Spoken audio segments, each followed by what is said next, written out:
all you sassy preppers, welcome back to Sassy Gal Preppin', and I have a question for you today. How are you doing? How are you doing? It's time for a mental health check-in.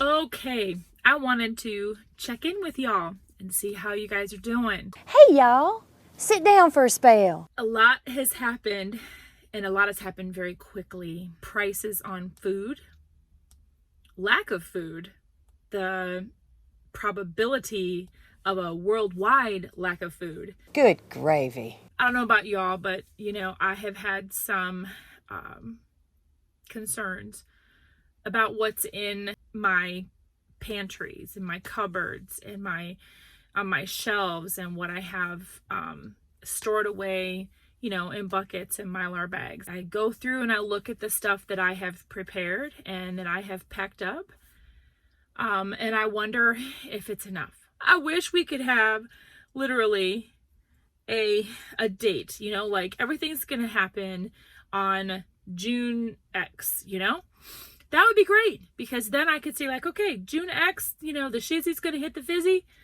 and I'm going to need to have everything in place by then. That would be the perfect scenario, wouldn't it? But we just don't know. I think that is the hardest part of this whole prepping thing is preparing for the unknown. Is it going to be a full on going back into the dark ages, or is it just going to be one little thing of where we're going to have a little trouble with chicken and eggs? I have been doing things like making sure that if there is leftover coffee, I'm actually putting that coffee in mason jars and putting it in the refrigerator. That's tacky beyond words. So, I've done some of these things, rationing out cereal, rationing out what I use for sandwiches. How many slices can each of us have to get a good serving?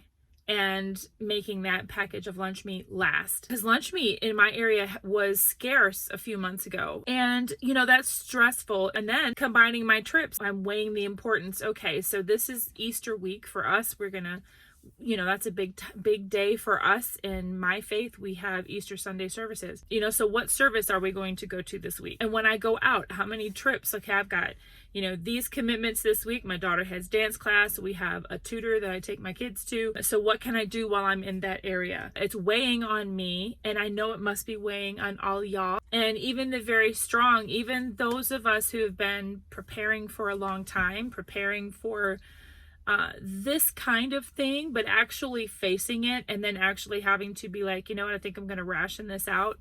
Actually having to dig into your preps is kind of scary, because I haven't been able to find liquid coffee creamer, like half and half or heavy whipping cream. I have had to break into my powdered coffee mate that I have. Breaking into that is making me sweat. I'm like, oh my gosh, I need to go get another package as soon as I broke it open, but I have plenty.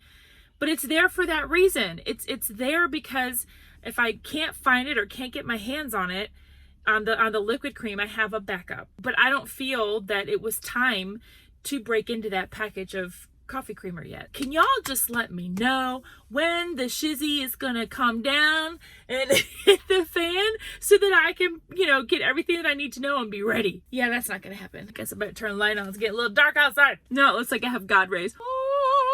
Bless her, she's a bit touched. It's time to sit back and just take a little inventory and take stock of yourself. How am I doing? Am I worn out? Am I getting enough sleep? Am I staying up all night because I'm worrying? That's exhausting, y'all. You can't do that, because you need to be strong for these days ahead. We need to be making wise decisions. We need to be discerning with the news that we're hearing. Take stock of yourself personally. Then take stock of if you have a spouse, take stock of the other person, the other significant other in your life. Then ask where you can help strengthen them and encourage them. Work on that communication and keeping that open and free, transparent, honest, because this is not the time to be harboring anything. So if there are things that need to be on the table, get them out on the table so you can discuss them and get them done, settled put away, get the dirty laundry out, I guess, with each other. Because if there are some unresolved things and then you have to suddenly be put into a stressful situation, it's going to make it worse.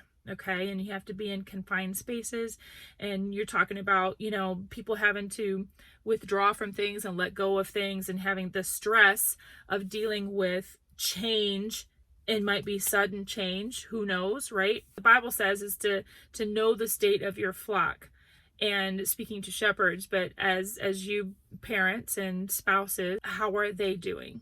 Okay, and then provide opportunities to be able to talk about fears and concerns. What would happen if we have to do this, and letting them know that it's okay. We have food. We're going to be fine. We have clothes. We have this. We have money set aside. We're going to be okay. But it's going to be even more important to pay attention, and that's okay, because this, we're going to get through this as long as we stay together. All of those encouraging things, but not trying to sugarcoat it, right? That reminds me, I wanted to tell you guys, it's going to be hard, because there are going to be people around you that might be coming to you for help. And if you're the type of person that you're loving and caring and a giving person, it's going to be a point where you have to stop that. And that's going to be some cognitive dissonance going on in here, because you're going to be going against the very nature of yourself wanting to give and help people. And there's going to be a point where you're not going to be able to do that anymore. So what I wanted to tell you was that it's like the oxygen mask that comes down in the plane when there's an emergency. And every person is in their own seat, and they have their own mask. And what would you want to do? You would want to see, like, oh my gosh, there's an emergency, let me help you. While you're helping, you're starving of oxygen, so you're not going to be able to help them. So in order to be able to help them, it's like you take care of yourself first, so that you are strong enough and well enough to be able to help the person next to you. And so you put that oxygen mask on first, and then you go and you help others, right? And it's so important that it's just like that for every individual as well. You're in your own individual seat with your own number in this plane of life. Everyone has their own responsibility. They each have their own seat, and they have their own seatbelt, and they have their own mask, or their own oxygen mask, and everybody has to learn how to put that on, right? And you put it on first, and then you assess your situation around you. And it's so hard. It's like, oh yeah, well, in the plane, sure, go ahead and do that. But in life, it's harder when you've got people that are your neighbors, or you've been longtime friends, or there's might even be family. We've talked about this on other channels. You're going to have to say no, because what you have in your house is for what you have for your family for a certain amount of time. And you're going to have to keep that door closed and say, I'm sorry, I can't. It's not your fault that they didn't prepare. And that's going to be a very hard pill to swallow. And this is where a lot of people will fail. It's important now that you get inside yourself a little bit and take time to just settle yourself with the Lord and get your strength from the Lord, or else we're not going to be able to do this. And if you're not a religious person, that's okay. You don't have to watch the rest of this video. I'm going to pray for her. I don't know how anybody can do this if they don't have a relationship with the Lord, because He is the only one that is giving me any sanity and foundation to stand on in these crazy times. Everybody likes to bring up the story of Noah and the ark, and he built, he was given a warning from God that something that had never happened before, rain, was going to happen, and it was going to flood the earth. Well, Noah was obedient and built the ark, and built it specifically to how the Lord told him to build it, right? And then the Lord told him that all of these specific supplies and animals and his family were going to go into the ark.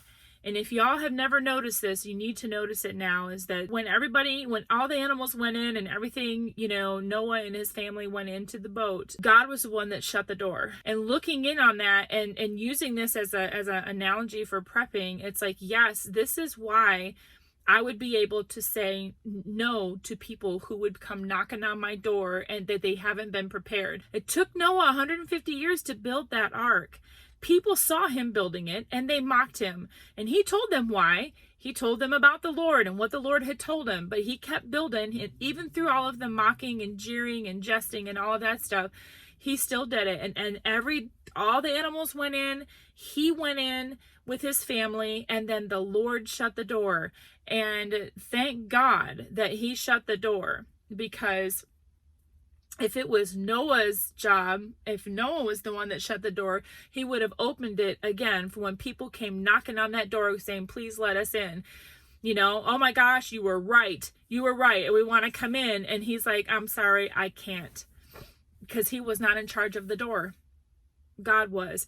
And God says, I look, I gave you this warning, but I told you this is exactly everything that went into the ark. Noah didn't sneak anybody else in. He didn't sneak any food for anybody else. He obviously couldn't throw anybody a life preserver, because that was the judgment on the world. And it's just like that. The warnings are there. We are telling people, we are telling our family and our friends, the warnings are there. In fact, it's on the news now. People are getting warned, and they're seeing that, like, there's no food on the shelves. Like, how can you not try to stock up? We've already been 2 years at this. We've already suffered in 2020.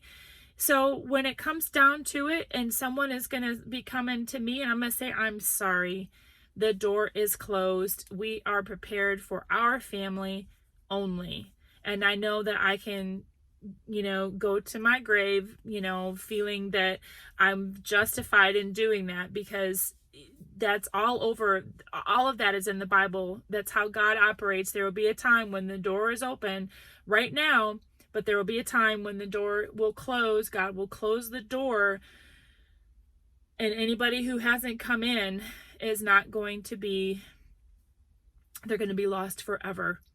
And that's the sad reality. And we will have to accept that there will be loved ones who will not be there with us. But we've told them, we've warned them, we've done everything we could. And at that point, it's like we're going to have to say, it's settled and it's done.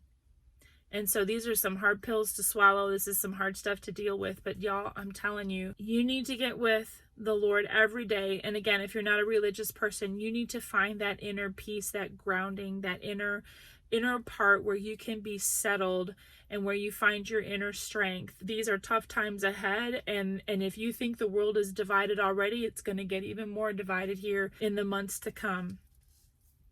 So I say all of this because I love y'all, and I want y'all to be mentally strong, mentally fit, okay, and aware of yourself. Don't ignore yourself. Don't ignore your feelings. Don't push them aside, because even the strongest of us, we have to get down with ourselves and say, you know what? I need to take care of some personal business here. Even Jesus did it in the garden. He took care of some personal business, and he got with God, and he was praying, and he was praying in agony, knowing what he was facing. So if the Lord knows to take some time to get with himself for rest and for encouragement and for guidance from his Father, then we better be doing it too. I love y'all. You please take care of yourselves, take care of you. Until next time.